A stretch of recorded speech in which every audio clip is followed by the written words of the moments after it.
Yo creo que vamos a dar, no sé si me pueden escuchar bien, pero yo creo que vamos a dar unos minutos para que se conecte más gente. Muy bien, gracias, Lisette.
Y regresa.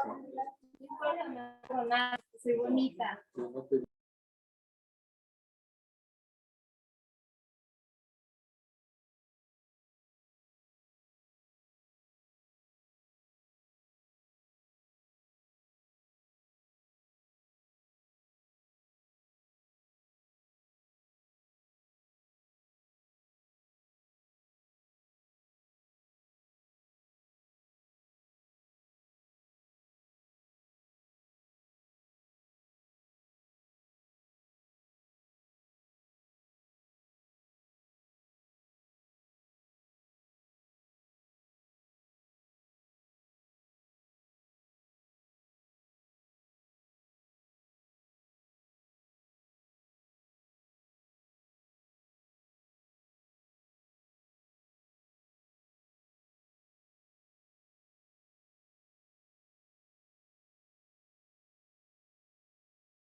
Los estéreos, la 4G o 5G.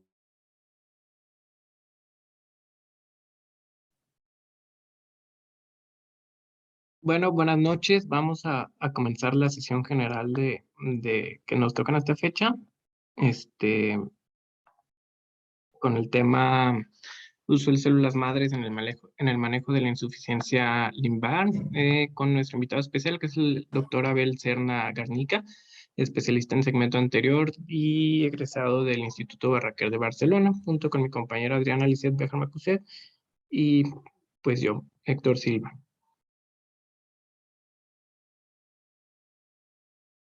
Un poco de nuestro invitado, el doctor Abel Serna, pues es médico cirujano y partero, egresado de la Universidad Michoacana de San Nicolás de Hidalgo, es cirujano oftalmólogo por el Instituto Cubano de Oftalmología Ramón Pando Ferrer de La Habana, Cuba, y con su especialidad en segmento anterior y córnea por parte del Centro de Oftalmología Barraquero en Barcelona, España. Vamos a empezar con mi compañera Lisette, quien nos va a dar una introducción a nuestro tema. Buenas tardes a todos. Bueno, pues vamos a dar inicio a esta sesión con algunas generalidades sobre la córnea, que es el órgano del que vamos a estar hablando. Bueno, como todos sabemos, la córnea es la parte más anterior del ojo, continuando la esclera de forma circular y ovoide y proporcionando una ventana de entrada de luz al globo, en contraparte con la esclera, que aunque es de tejido similar, tiene una disposición distinta de sus fibras de colágeno y esta genera una cámara oscura para la captación de la imagen en la retina. Tiene una forma semiesférica ligeramente ovoide en su diámetro transverso. Como podemos ver aquí, pues tiene transverso 11 a 12 milímetros, en algunas otras literaturas llega hasta 13, y aquí de 10 a 12 milímetros en su diámetro vertical. En cuanto a su espesor, pues tenemos que su espesor más denso es en la periferia, con casi 700 micras o incluso más, y en el ápex central, su parte más delgada con 500 a 550 micras.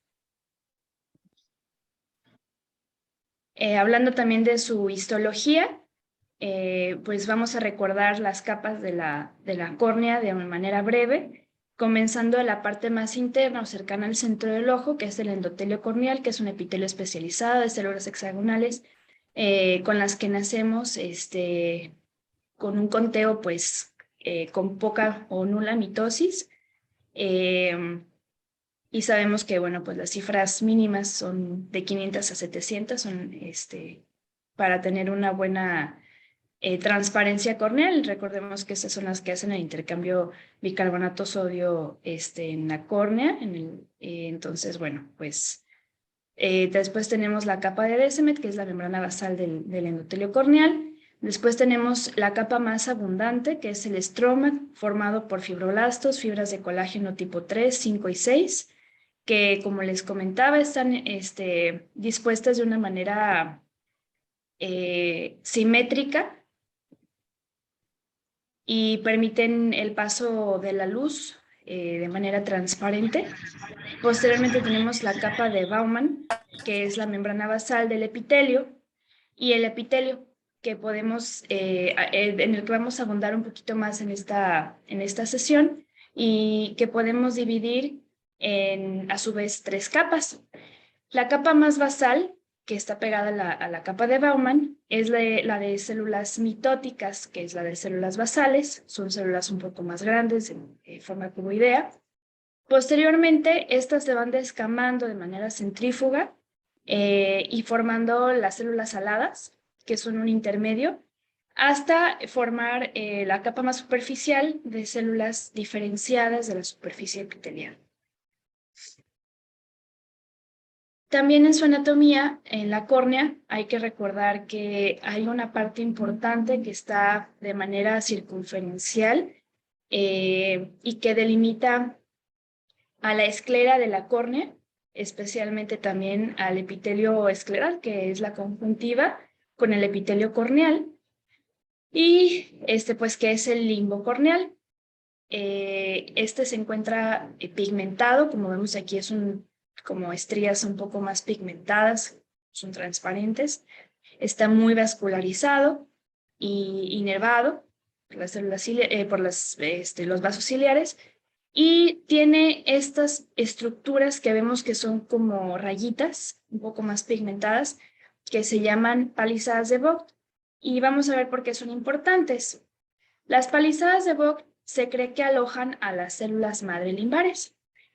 La córnea tiene el privilegio de tener un tejido de células madre.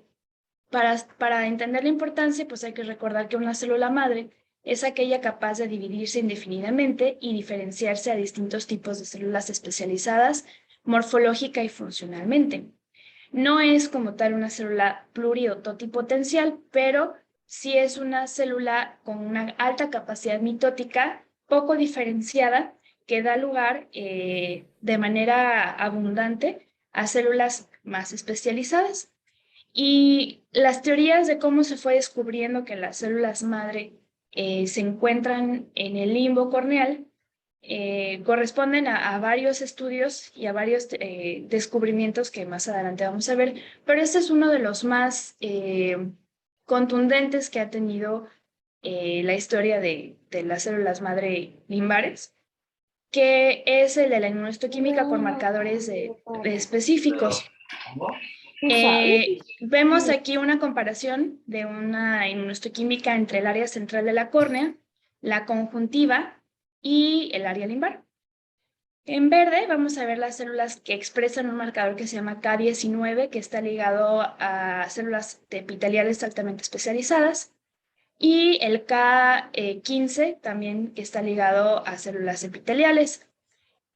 Y en contraparte, pues en el área limbar no encontramos ninguno de los dos, sino que encontramos un marcaje de K14, que es lo que vemos en amarillo. Esos marcadores, K quiere decir queratina, son marcadores y factores tisulares que se han encontrado que son únicamente de las células madre, y junto con otras proteínas como una que es de las más específicas, que se llama ATP Binding Cassette subfamilia G tipo 2, o por sus siglas ABCG2, que se encuentra únicamente en las células basales y células madre limbales del cuerpo humano, junto con también la subfamilia de la B5, también con otros marcadores como son las betacateninas, el P63, el PAC6, niveles inferiores de conexinas en las uniones GAP entre las células, y los receptores de factores de crecimiento han concluido pues que la célula de la zona de las palizadas de Vogt es la que aloja a las células madre limbares. Y que, bueno, otras de las teorías que se han encontrado de por qué ahí están las células madre es que ahí falta un marcador específico, la queratina 3 y la queratina 12, que están asociadas a diferenciación, que existe mayor actividad proliferativa en el limbo, que cuando existe una conjuntivalización del epitelio corneal es porque se encuentran depletadas o necróticas las células limbares. Entonces no existe como ese policía, que dicen así algunos libros, que forma el límite entre la conjuntiva y el epitelio corneal, que existe una mayor frecuencia de neoplasias de células mal diferenciadas en esa zona, y que al disminuir el conteo de células epiteliales se puede recuperar o se puede mantener por la proliferación originada únicamente en el limbo corneal. Entonces, cuando existe una lesión del epitelio corneal, pues van a entrar en acción las células madre limbares. ¿Y esto cómo es? Bueno, aquí tenemos unos cortes histológicos con microscopía de barrido de una herida en una córnea de una rata. Aquí vemos un epitelio, y bueno, una córnea normal, y aquí vemos una córnea a las 12 horas de haber sido herida. Aquí vemos cómo se van distribuyendo las células. Y vemos que a lo largo de, esto es 12 horas, un día, una semana y un mes, la córnea nuevamente recupera su morfología y su estructura histológica normal.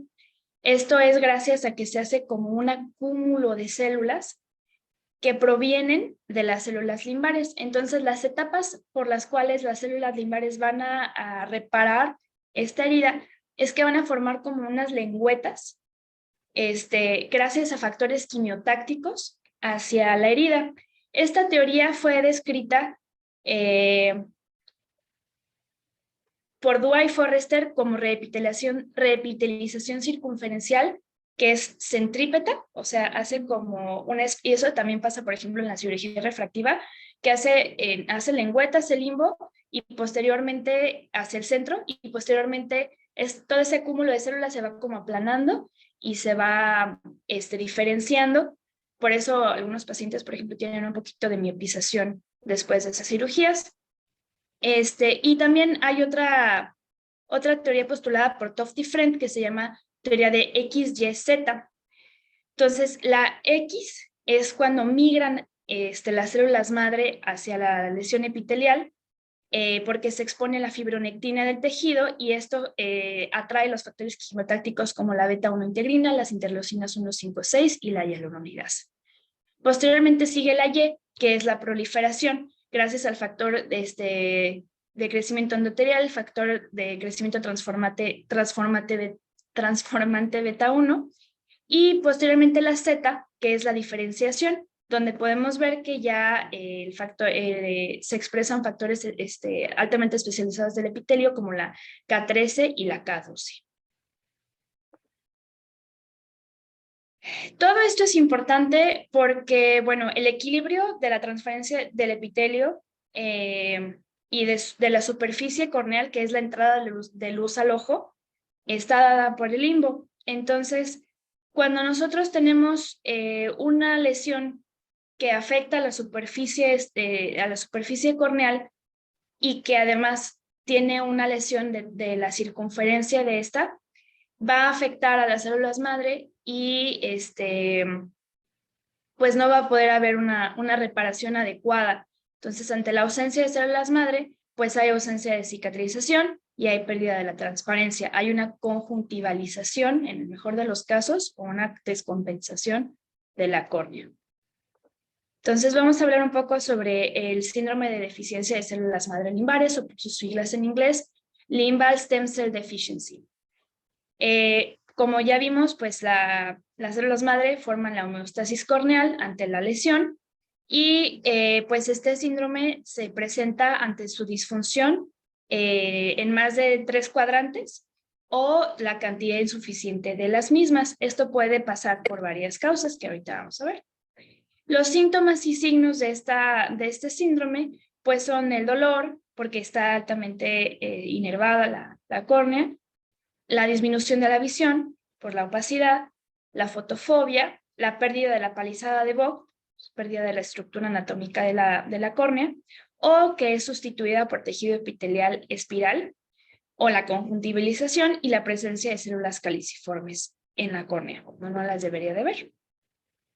Las causas pueden ser, se pueden dividir en traumáticas, iatrógenas y malignas, que tienen por su división un pronóstico un poco más favorable, y las causas más sistémicas o neuropáticas o hereditarias tienen un pronóstico un poco menos favorable. Las traumáticas pueden ser por quemadura de álcalis, que es bastante común, por múltiples cirugías, por infecciones, neoplasias, radiación, antimetabolitos y, por ejemplo, los que usamos en cirugía, o uso de lentes de contacto. Las inflamatorias son, por ejemplo, el síndrome de Stevens-Johnson o el de necrosis epidérmica tóxica, pemfigoide de membranoso mucoso, limbitis crónica, queratopatía bulosa crónica, queratopatía neuropática como por neuralgia del trigémino, diabetes, herpes, la aniridia, que es una enfermedad hereditaria, y la displasia epidérmica. Existen 2 mecanismos principales de deficiencia de las células madre limbares: las causas destructivas y la pérdida del microentorno favorable para su desarrollo y supervivencia.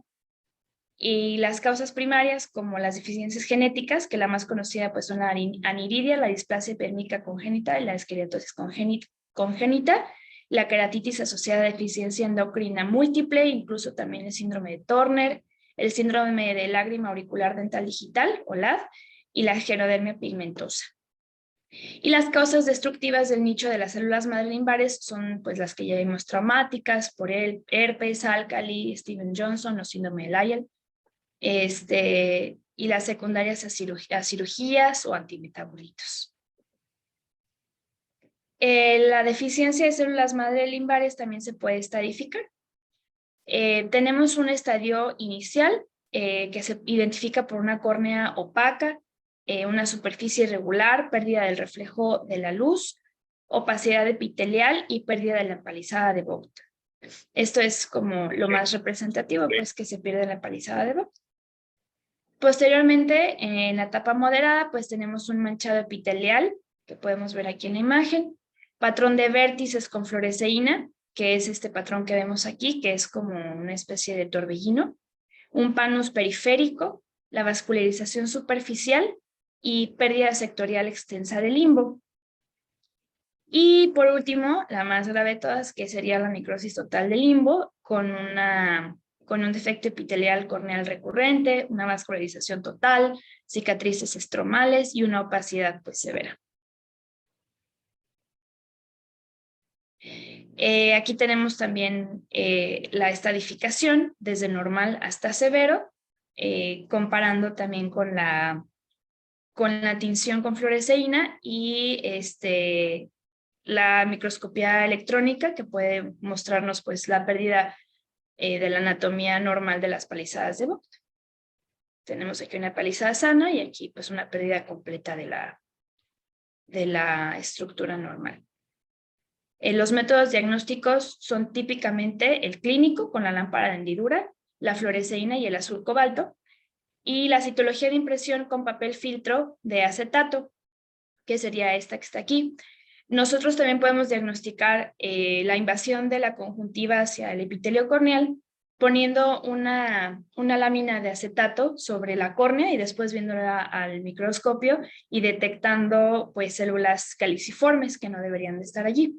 Y técnicas más recientes se usa la microscopía confocal in vivo para diagnosticar esta patología. Bueno, el tratamiento a grandes rasgos, primero pues es el debridamiento. Hay que retirar todo el tejido necrótico, hay que retirar los vasos, los neovasos que no deberían de estar allí, y hay que retirar pues el tejido anómalo, el que ha traspasado la barrera que ya no existe. Después, cuando existe una pérdida total, 360, tenemos que repararlo de alguna forma ya con trasplante, ya sea autólogo o halógeno o halogénico. Y posteriormente, pues el objetivo de todo esto del trasplante de células madre limbares es lograr una transparencia y una mejor agudeza visual en el paciente.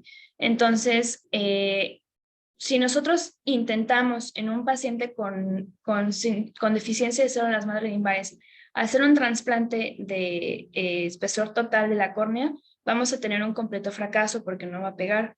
Entonces tenemos que tener un lecho sano en el cual poner nuestro trasplante, y eso solamente se va a lograr teniendo células madre en el limbo. Entonces, el primer paso para lograr un trasplante de células limbares exitoso, pues es optimizar la superficie. Y esto pues va a depender de mucho de cada patología del paciente. Eso quiere decir que el paciente pueda tener una lubricación adecuada y que no esté activa ninguna infección o inflamación. Entonces, pues si el paciente no puede cerrar bien el párpado, hay que lograr optimizar la oclusión palpebral, la lubricación óptica, eliminar los estímulos nocivos como las infecciones, las inflamaciones, o por ejemplo cuerpos extraños. Y eso pues siempre tiene que ser el sustrato de nuestro trasplante. Para escoger la técnica de trasplante de células madre limbales que es mejor para nuestro paciente, tenemos que hacernos las siguientes preguntas. ¿Es la deficiencia limbar unilateral o bilateral? ¿Es parcial o total? ¿El estado del tejido circundante? ¿Y cuál es la enfermedad de base y las expectativas del paciente?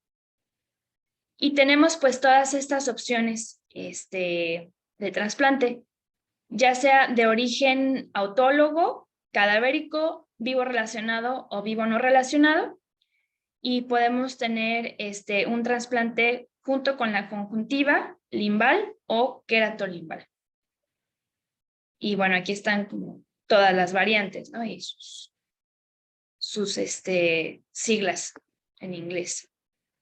Entonces, las técnicas en un trasplante autólogo conjuntival o conjuntivo limbal. Bueno, hay que remarcar que los trasplantes autólogos únicamente se pueden lograr cuando es unilateral y siempre con el riesgo de que podamos descompensar el ojo donador, que es el único ojo sano que tiene el paciente. Entonces, eso hay que hacerlo con mucho cuidado. Sí, y la ventaja de hacerlo autólogo, si es que se puede llegar a hacer, es pues que el paciente no va a tener que estar bajo tratamiento inmunosupresor durante años. En cambio, bueno, pues las ventajas de hacerlo de heterólogo o de alguien más, ya sea cadavérico, vivo, relacionado, vivo no relacionado, es que pues no vamos a poner en riesgo el ojo del paciente, o en su caso lo vamos a lograr porque si el paciente tiene un daño bilateral, pues no tenemos otra, pero pues la desventaja es que va a tener que estar inmunocomprometido el paciente y tomando medicamentos. Bueno, para hacer la técnica autóloga, pues se toman 2 colgajos libres grandes, cada uno de 5 milímetros a 7 milímetros de diámetro limbal, que es 240 grados. Se debe tomar menos del 40% del limbo del ojo donador para no desestabilizarlo, y el resultado es de un 90% de recuperación de la visión en trasplantes totales con células autólogas, y la restauración de la superficie ocular en un 94% en colgajos grandes. Cuando se hace conjuntival, es conjuntival de vivo relacionado, es cuando hay un daño bilateral, se requiere inmunosupresión sistémica y pues se pueden usar trépanos para procurar el colgajo, así como el pegamento de fibrina para asegurarlos. Cuando es queratolimbal, se asegura un aporte mayor de células limbares, se usan 2 círculos donantes. El queratolimbal pues casi siempre siempre tiene que ser de un donador cadavérico. Se usan 2 círculos donantes para restaurar un ojo enfermo en sus 360 grados. Se requiere inmunosupresión sistémica para la supervivencia a largo plazo del injerto, como ya lo hemos mencionado, y no se han obtenido pues, resultados favorables. Y el trasplante con cultivo de células ex vivo, pues es el CLET, es una de las técnicas más costosas, pero tiene pues muy buenos resultados. Y esto con el objetivo de que no se ponga en riesgo el ojo donador de una persona viva, a quitarle tanto porcentaje de células limbales y que se pueda descompensar. Entonces se hace una siembra in vitro. Y hay métodos de andamiaje en membrana amniótica o con terapia enzimática también en andamio de fibrina, y posteriormente pues se pueden poner como en círculos confluentes, ahorita lo vamos a ver en imágenes, sobre el lecho corneal ya debridado. Y bueno, pues esta es la técnica descrita de un trasplante autólogo con mínima resección. Entonces se toma un colgajo de 2 por 2 milímetros del ojo sano y se divide en 2. Después, el ojo a trasplantar se pone sobre una membrana amniótica y se pone pegamento de fibrina y se va distribuyendo de manera espiral, como lo vemos en esta imagen. Entonces, con una espátula tomamos un pedacito o varios pedacitos de las células limbares, ponemos pegamento de fibrina para cuidar esa parte. Este es el lecho sobre el cual vamos a poner, este es el ojo enfermo, evidentemente. Hacemos una resección del tejido fibrovascular con la conjuntivalización anómala de la superficie. Ponemos una membrana amniótica y en sentido espiral ponemos algunos pedazos del limbo que acabamos de tomar. Ponemos pegamento de fibrina y posteriormente esta técnica está descrita por el doctor Amezcua. Le ponemos nuevamente una capa más de membrana amniótica y lo suturamos al limbo del paciente. Esto para recuperar pues la anatomía histológica de la superficie corneal y normalmente se encuentra que esas células madre, después de que se epiteliza, migran naturalmente a la periferia de la córnea. Y esto, bueno, como les comenté, es con el objetivo de hacer posteriormente una queratoplastia penetrante exitosa. El procedimiento combinado en un solo tiempo, el procedimiento se aconseja hacer con 6 semanas de diferencia entre el trasplante primero de células madre limbares y posteriormente el trasplante de espesor total de la córnea. Y bueno, estas son imágenes de un paciente que tuvo una deficiencia limbar antes y después. Y este es un paciente que tuvo una quemadura por álcali con necrosis total de limbo, y esto es el resultado final del paciente después de un procedimiento mixto primero de células madre limbares y después de una PKP. Aquí tenemos una imagen más de los resultados. Y bueno, pues esa sería mi parte de las bases del trasplante de células madre limbares. Y pues aquí ya los dejo con mi compañero Héctor Silva. Bueno, de manera rápida vamos a poner como en práctica o como lo han puesto en práctica todo lo mencionado por mi compañera. Las diferentes formas de trasplantes muy importantes, ya sea autólogo o ya sea de células cultivadas o de células no cultivadas. Todo es muy importante. Vamos, si quieren, con la que sigue.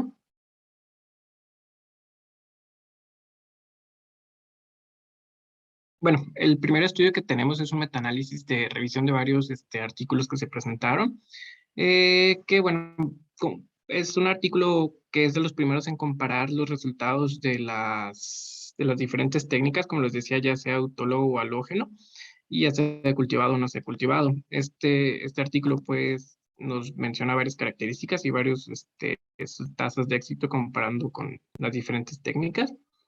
Podemos ver la siguiente. Y bueno, como ya vimos, es un metaanálisis, es de corte prospectivo y retrospectivo, es una serie de casos. Se excluyeron aquellos artículos en donde se publicaron menos de 20 ojos, se incluyeron un total de 40 estudios que recopilaron toda esta información para un total de 2.202 ojos que marcaba la literatura que se habían realizado en diferentes estudios. Se excluyeron, bueno, entre los criterios de exclusión son, obviamente que no fueron puestos o probados en animales, pacientes que se sometieron posteriormente a nuevos procedimientos después del trasplante de células madres también fueron excluidos, entre muchas otras, pues criterios de exclusión, que es más corto decir que se incluyeron los pacientes, los artículos que eran con más de 20 ojos, que no habían sido sometidos a ningún otro procedimiento posteriormente y que se tuvo una revisión promedio de 4 meses posteriores a la, al trasplante de células madre. También es muy importante recalcar que este artículo pues mide o intenta medir los resultados de la mejor manera porque siempre o en todos los artículos revisados por estos autores hay diferentes medidas para decir que el trasplante fue exitoso. Algunos lo manejan como simplemente un mejoramiento en la superficie corneal, otros lo manejan como una mejora en la agudeza visual, u otros incluso lo refieren nada más como una mejoría en los síntomas del paciente.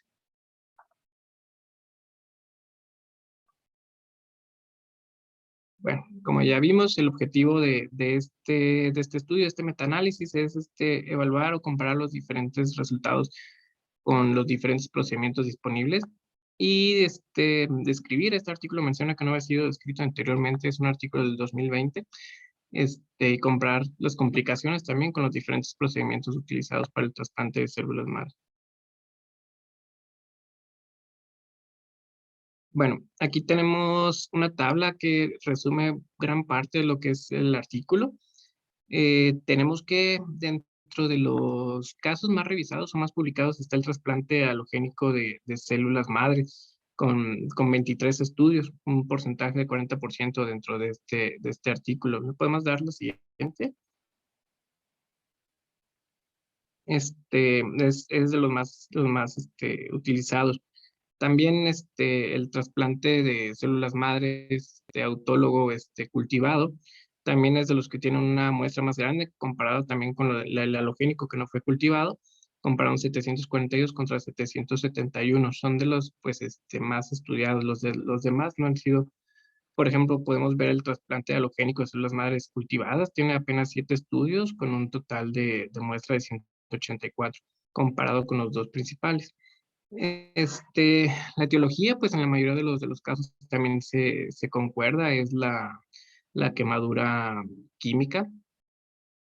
Entonces, dentro de estos estudios, pues bueno, también podemos ver una edad promedio entre los 40 años más menos 8, es mayor en pacientes masculinos, y pues eso sí concordaron los estudios.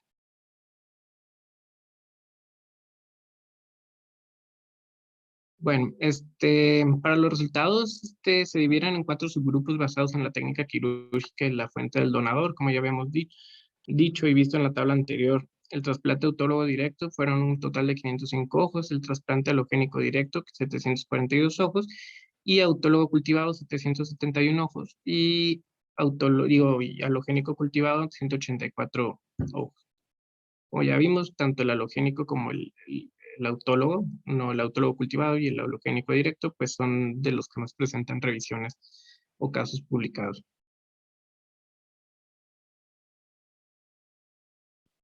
Bueno, los resultados, ya vimos que hubo muchas complicaciones a la hora de dar los resultados, pero pues bueno, hay un promedio de éxito de todos los grupos de trasplantes de células madres con un 67.4, que se refiere desde lo más poco descrito, como es la deficiencia de la mejoría, perdón, de la superficie corneal, hasta artículos que mostraban de manera concisa y con estudios la mejoría de la superficie corneal, tanto también de la agudeza visual.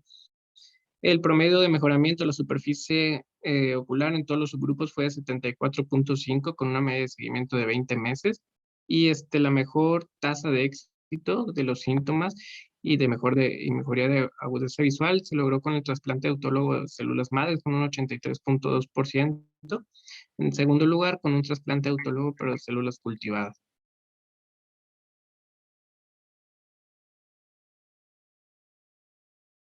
En esta tabla también se comparan las complicaciones principales que se tuvieron presentes en los estudios que se refieren con unas P significativas.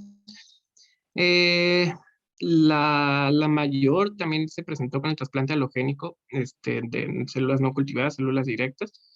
Y las queratitis también se presentaron en este mismo grupo. También, bueno, se consideró que fueron de los grupos más elevados en cuanto a publicaciones.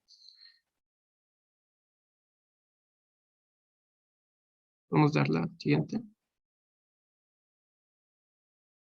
Y bueno, hablando de casos un poquito más concretos que nos afectan o que también nos inmiscuye dentro de este tema, pues tenemos algunos artículos publicados como el trasplante de células madre en pacientes de usuarios de lente de contacto blandos. También se ha pues probado esta técnica.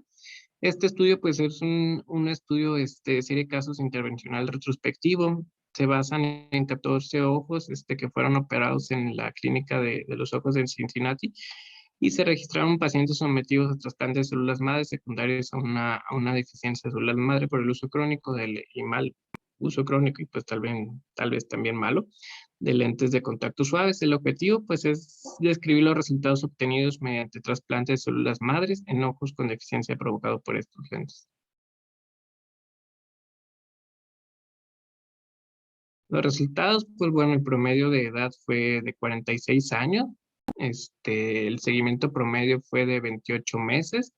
La agudeza visual preoperación era 20-40 o peor, y los síntomas referidos por los pacientes pues solo se quedaron un poco ambiguos, como sensación de cuerpo extraño, lagrimeo, ojo rojo, incluso dificultad para la correcta agudeza visual. Los resultados de este estudio pues fueron al final del seguimiento se encontró una superficie ocular estable en 12 de los 14 ojos. Se encontró también una agudeza visual de 20 a 30 mejor. Habíamos visto que era 20 a 40, pero entonces al menos mejoraron una línea, no hubo empeoramiento. Y todos los pacientes refirieron mejoría en los síntomas, excepto un paciente que se diagnosticó con rosácea secundaria, por lo que bueno, se marcó como no participativo en el estudio. Aquí tenemos, por ejemplo, en la foto superior izquierda, un paciente con deficiencia de células madres por este tipo de uso de lentes de contacto, como se dio tratamiento primero tópico y apenas pintaba una muestra con fluoresceína. Sin embargo, la foto de abajo a la izquierda, pues ya al cabo de los 4 o 6 meses, el paciente empeoró, por lo que se decidió incluir en este grupo de pacientes para realizar un trasplante de células madres, y la foto a la derecha es 4 meses posteriores al procedimiento, donde pues se muestra una superficie ocular clara y el paciente muestra una mejoría en los síntomas. También, bueno, aparte de casos específicos como el artículo previo, también hay hay uso de este tipo de técnicas o de este tipo de trasplantes en otro tipo de procedimientos como son las cirugías de pterigión. Estas cirugías son un caso reportado por el doctor Guillermo Amezcua, en donde se hace bueno, en pacientes seleccionados específicamente, se hacen una resección del pterigión, también se utiliza una membrana amniótica para colocarla en su lugar y posteriormente pues se resecan células epiteliales limares de aproximadamente 2 por 2 milímetros y se colocan en la superficie aproximadamente de 8 a 10 pedazos, se colocan dentro de la superficie donde fue resecado el pterigión y bueno, los resultados pues los podemos ver en la foto de la derecha, de manera inferior. Esta foto es a los 2 meses de revisión, donde el paciente pues no presentaba recurrencia ni molestia alguna. Falta estudios a largo plazo, pero pues son otras técnicas a las que se puede aplicar este tipo de trasplantes.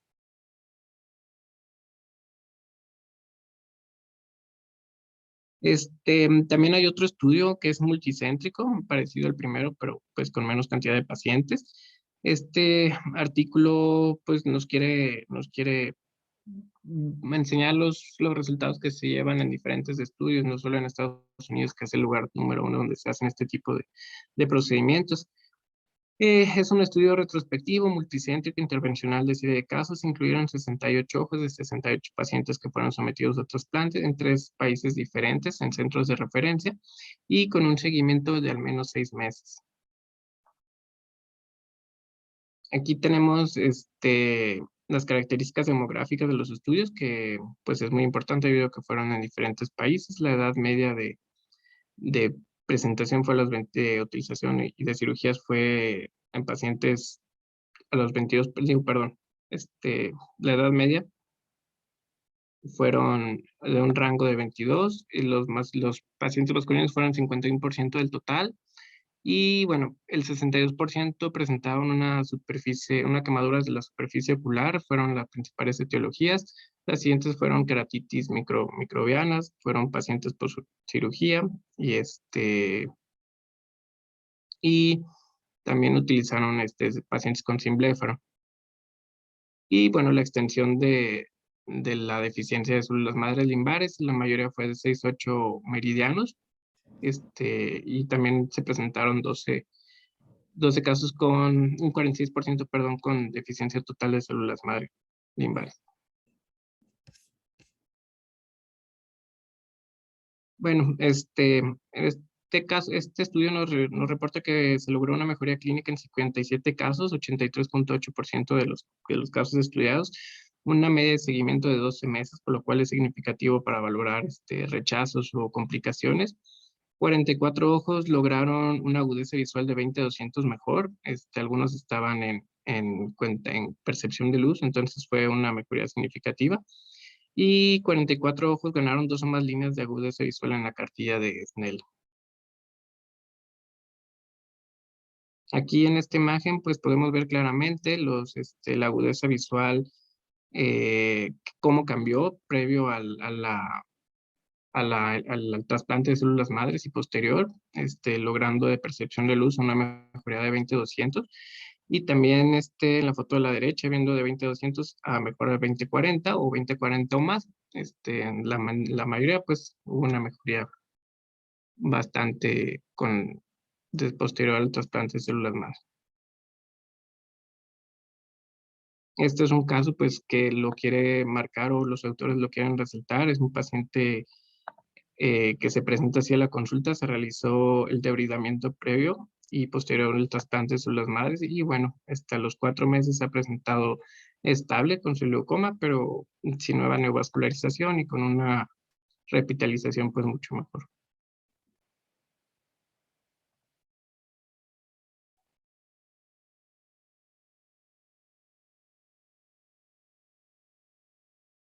Y bueno, no sé si nuestro invitado nos pudiera complementar algunos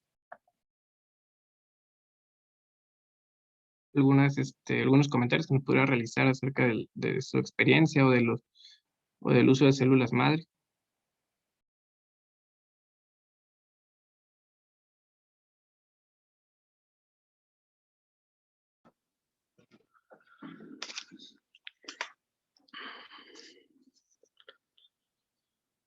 Buenas noches, ¿me escuchan? Sí, doctor, muchas gracias. Buenas noches. Hola, buenas noches. Ah, Antes que nada, pues muchas felicidades por la excelente presentación, muy completa en cuanto al tema este de superficie ocular, que abarca muchos aspectos importantes en cuanto a este tema. Y pues nada más agregando algunos comentarios a manera de... mm, en base a la experiencia de tratar los casos de este tipo de superficie ocular, se han llegado a mejores resultados, a obtener mejores resultados en las condiciones de la córnea en cuanto a calidad de estabilidad corneal, al combinar los procedimientos como el trasplante de células límbicas, más siempre incluir la membrana amniótica, porque ayuda a estabilizar la córnea totalmente, porque pues como sabemos, las células madre están ubicadas en la periferia. Entonces lo que hace es una migración centrípeta, y lo que ayuda a la membrana amniótica es como un andamiaje eh, para favorecer donde está el centro óptico, pues el eje visual, para una mejor estabilidad corneal a la larga. Es lo que se ha visto en algunos casos tratados, bueno, basado en evidencias, como toda la medicina.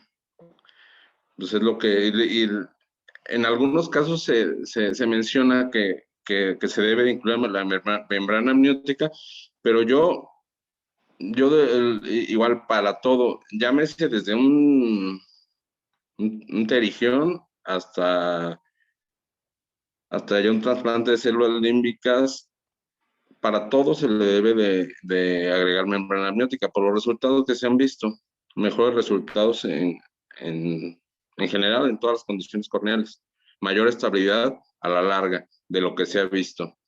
Entonces, pues, de manera práctica, pues, ese sería como un consejo nada más, en todo meter una membrana amniótica. Y no sé si alguna duda o algún comentario de alguien más. Muchísimas gracias, doctor. Pues muy útil su experiencia y pues sí, claro, todas las evidencias. Y pues está abierto a preguntas de nuestro público.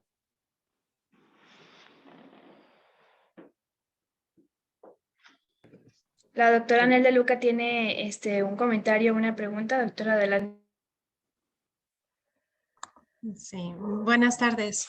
Bueno, generalmente este tipo de cirugías lo reservamos para pacientes que tienen opacidad corneal o un defecto epitelial persistente.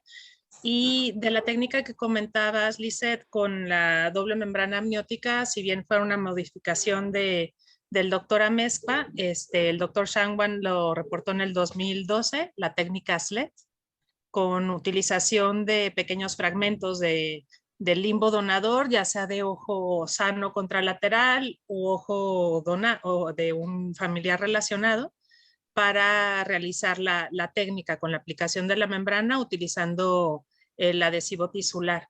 Esta técnica nos evita la necesidad de utilizar tejido cultivado, que en nuestro medio pues es muy difícil que tengamos acceso a él. Y, por ejemplo, la membrana amniótica fresca congelada, difícilmente la podemos conseguir aquí, generalmente en la Ciudad de México, a través del Conde de la Valenciana, que es quienes tratan esta membrana, y podemos tener acceso a ella. De otra manera, si no hay permiso para manejo de tejidos, es difícil que tengamos acceso a este tipo de membranas, que son las que tienen mejor efecto. Entonces, la técnica SLET, aún utilizando la membrana amniótica liofilizada, con éxito en la repitelización. Yo la he utilizado en pacientes con síndrome de Stevens-Johnson o con pemfigoidea de membranas mucosas, en pacientes con quemaduras químicas con buenos resultados. No siempre una sola intervención nos da el éxito total en los pacientes. Dependiendo de la patología de base, no es lo mismo una quemadura química, por ejemplo, que es un evento único, ¿no? No se va a repetir en el tiempo, a diferencia, por ejemplo, de un Stevens-Johnson que pueden tener una fase tardía progresiva y a diferencia de una enfermedad como el pemfigoide de membranas mucosas que requerimos en sí como tratamiento de base para la enfermedad, el uso de inmunosupresores sistémicos el resto de la vida del paciente. Entonces, generalmente cuando usamos sí un trasplante autólogo, tenemos esa gran ventaja que no es necesario inmunosuprimir al paciente. En los demás casos sí es necesario utilizar inmunosupresión para favorecer la sobrevida del injerto.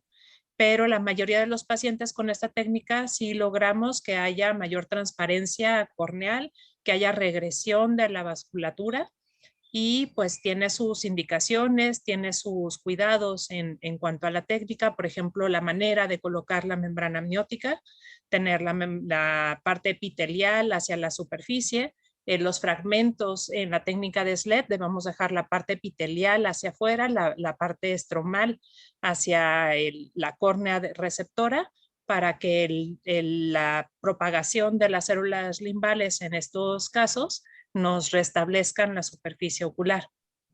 Por ejemplo, en casos de aniridia, que se comentó como una de las indicaciones, que tienen, si es una enfermedad congénita y tienen déficit de células de limbo, también se pueden beneficiar de esta técnica. Sin embargo, son pacientes que evidentemente tienen una deficiencia 360 grados y es bilateral. Entonces, estos pacientes requieren de un injerto cultivado o tomar el injerto de donador cadavérico y siempre con inmunosupresión. Y felicidades, chicos. Muchísimas gracias, doctora. Bien. ¿Alguien más tiene alguna duda o comentario ante lo que dijo la doctora Nel, lo que dijo el doctor Abel?